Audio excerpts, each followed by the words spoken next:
Clear all your Snapchat chats in seconds. Here's how. Open the Snapchat app and tap your profile picture or Bitmoji in the top left corner.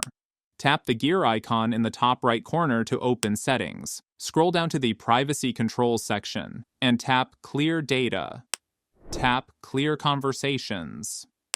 A list of all your recent conversations will appear, with an X next to each one.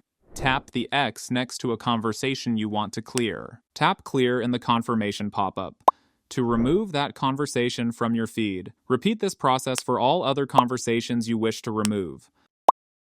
Prevent future messages from staying. Press and hold a conversation in your chat feed. Tap the chat and notification settings.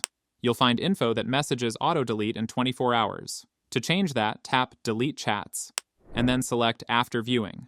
This will delete messages instantly after reading. And that's it. Like and follow for more tips.